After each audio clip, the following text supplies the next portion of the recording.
बिस्मिल्लाहिर्रहमानिर्रहीम।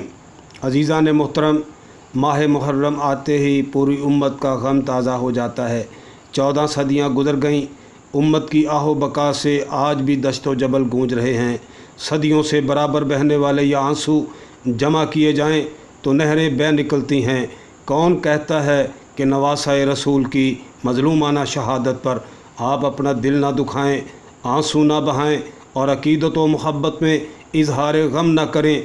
अगर रसूल सल्लल्लाहु अलैहि वसल्लम से आपको ताल्लुक़ है और रसूल के अहले बैत से ताल्लुक़ है तो ये कैसे मुमकिन है कि आशूरा की भयानक रात और करबला की सुबह क़यामत की याद आपको ना तड़पाए। फ़ातिमा रज़ी अल्लाह ताला अन्हा के घर का चराग गुल हो जाए और मुसलमानों का दिल ना रोए। बहर हिंद के पानी में आग लगना तो मुमकिन है, लेकिन ये नामुमकिन है। 10 मुहर्रम की उन क़यामत खेज़ घड़ियों का तसव्वुर तो कीजिए कि दोशे रसूल सल्लल्लाहु अलैहि वसल्लम के सवार फ़रात के साहिल पर प्यास से बेताब हैं, लब खुशक हैं, हलक सूख रहा है। अजीज़ों और बच्चों की बेबसी और मज़लूमाना शहादत से दिल ज़ख्मी है। किसी तरह दुश्मनों के नरगे से बचकर फ़रात के किनारे से पानी पीना चाहते हैं कि हसीन इब्न नबीर ताक कर नेज़ा मारता है और हुसैन रज़ी अल्लाह ताला अन्हो के मुबारक मुँह से सुर्ख खून का ताज़ा फवारा निकलता है।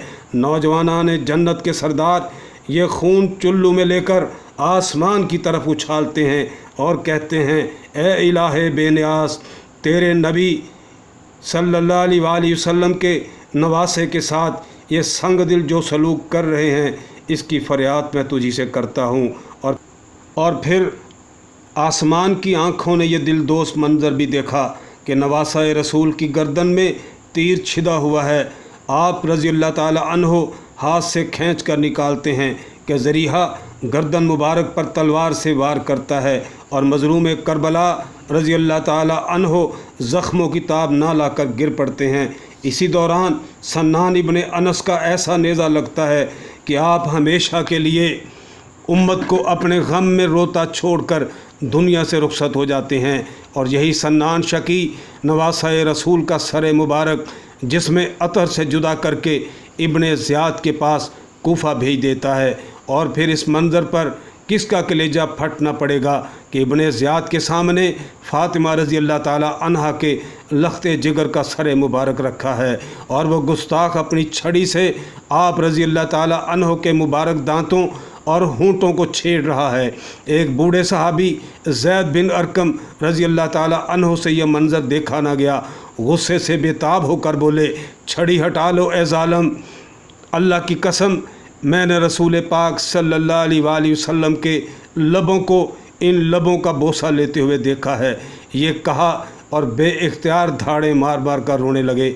और अज़ीज़ान मोहतरम, फिर इस मंज़र का तसव्वुर कीजिए कि शहदाए करबला की लाशें गाज़रिया के बाशिंदे दफन कर रहे हैं। इन्हीं में एक लाशा बेसर भी रखा है। यह इमाम मज़लूम का लाशा है। ये बेसर के दफन किया जा रहा है। ज़मीन सहमी पड़ी थी, आसमां साकत था बेचारा। बेशक मुहर्रम हर साल इन गमों की याद साथ साथ लाता है और आपकी गरियाज़ारी नाला व मातम एक फ़ितरी हकीकत है। लेकिन सवाल सिर्फ यह है कि ये नाला व मातम और ये आहो बका किस लिए? क्या हुसैन रज़ी अल्लाह ताला अन्हो ने जान अज़ीज़ की कुर्बानी देकर और अपने नौनिहालों की गर्दनें कटवा कर उम्मत को ये सबक देना चाहा था कि वो चंद दिन सोग मनाकर बैत रसूल के साथ अक़ीदत व मुहब्बत का इजहार किया करे? या आपने फ़रात के किनारे मैदान करबला में कुर्बानी, शहादत, जिहाद और बातिल से पंजा आजमाई की तारीख़ इसलिए तैयार की कि नौजवानान इस्लाम अपने सरदार के नक्शे कदम पर चलकर हक़ के लिए हमेशा सीना सिपर रहें और जीते जी कभी भी बातिल को अपने नापाक कदम जमाने का मौका न दें। करबला के मसाइब का खैर मकदम करें, लेकिन बातिल के आगे हरगिज़ सर न झुकाएं। अज़ीज़ान मोहतरम, कूफा जाते हुए रास्ते में बैज़ा के मुकाम पर शहीद करबला ने जो खुतबा दिया है उसे बार बार सुनिए और गौर कीजिए कि नौजवानान जन्नत के सरदार की शहादत, कुर्बानियाँ, मैदान करबला का जिहाद आपसे क्या मुतालबा कर रहा है। آج بھی نواسۂ رسول رضی اللہ تعالی عنہ کی صدا ان فضاؤں میں کہیں گونج رہی ہے۔ وہ کہہ رہے ہیں، لوگوں، رسول اللہ صلی اللہ علیہ وآلہ وسلم نے فرمایا، آپ بھی سنو، جو شخص کسی ایسے بادشاہ کو دیکھتا ہے جو ظالم و جابر ہے، اللہ کی حرام کردہ چیزوں کو حلال کر رہا ہے اور اللہ سے کیے ہوئے عہد کو توڑ رہا ہے، رسول صلی اللہ علیہ وآلہ وسلم کی سنت کو تہس نہس کر رہا ہے، اللہ کے بندوں پر گناہ اور زیادتی کے ساتھ حکومت کر رہا ہے، اور پھر بھی اس شخص کو غیرت نہ آئے، نہ زبان سے وہ ظالم کے خلاف آواز اٹھاتا ہے، نہ عملی طور پر ظالم کے خلاف کوئی قدم اٹھاتا ہے، تو اللہ کو یہ حق ہے کہ وہ ظالم بادشاہ کی جگہ اس شخص کو دوزخ کی آگ میں جھونک دے۔ لوگوں، خبردار ہو جاؤ، یہ لوگ شیطان کی اطاعت قبول کر چکے ہیں اور رحمان کی اطاعت سے آزاد ہو گئے ہیں۔ ان لوگوں نے اللہ کی زمین کو فساد سے بھر دیا ہے، حدود الہی کو پامال کر دیا ہے، مال غنیمت میں سے اپنے لیے زیادہ وصول کرنے لگے ہیں، اللہ کی حرام کی ہوئی چیزوں کو حلال کر لیا ہے اور حلال چیزوں کو حرام کر دیا ہے۔ اس لیے میں حق بجانب ہوں کہ مجھے غیرت آئی اور میں ان کی سرکشی اور بغاوت کو حق کو عدل سے بدلنے کی کوشش کروں۔ وقت آ گیا ہے کہ مومن حق کی راہ میں جان قربان کرنے کے لیے تیار ہو جائیں۔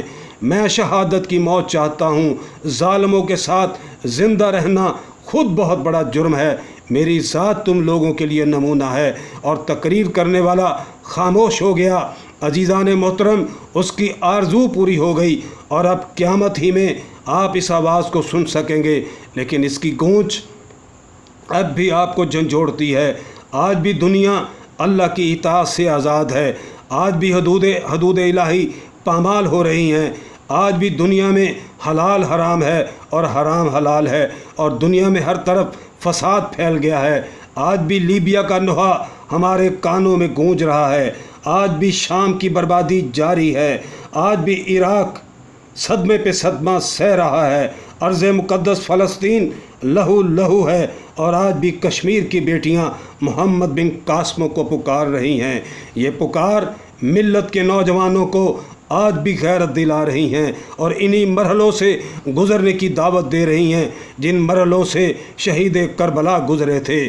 داستان کربلا پر اظہار غم ایک فطری تقاضا ہے، لیکن یہ اظہار عقیدت و محبت اگر محض ذاتی اور شخصی نوعیت کا ہے تو نہ اللہ کی نگاہ میں اس کی کوئی قدر و قیمت ہے، نہ خود شہید کربلا کی نظر میں اس کی کوئی حیثیت ہے۔ سیدنا حسین رضی اللہ تعالیٰ عنہ کی نظر میں قدر و قیمت کی چیز حق تھا، جس کے لیے انہوں نے اپنی جان قربان کر دی۔ اگر اپنی ذات نواسۂ رسول کو عزیز ہوتی تو وہ اسے قربان ہی کیوں کرتے؟ کربلا کی تاریخ آپ سے یہ مطالبہ کرتی ہے کہ آپ حق کے لیے اپنا سب کچھ قربان کر دیں، جس طرح حسین رضی اللہ تعالیٰ عنہ نے نہ صرف اپنی جان اس راہ میں قربان کی بلکہ اپنے کنبے کے بچوں تک کو اس راستے میں کٹوا دیا۔ اور میرے عزیز بھائیوں، وہ شاعر نے یہ بات کہی ہے، ہری ہے شاخ تمنا ابھی جلی تو نہیں، ہری ہے شاخ تمنا ابھی جلی تو نہیں، دبی ہے آگ دل کی مگر بجھی تو نہیں، جفا کی تیغ سے گردن وفا شعروں کی کٹی ہے برسر میداں مگر جھکی تو نہیں، وما علینا الا البلاغ المبین۔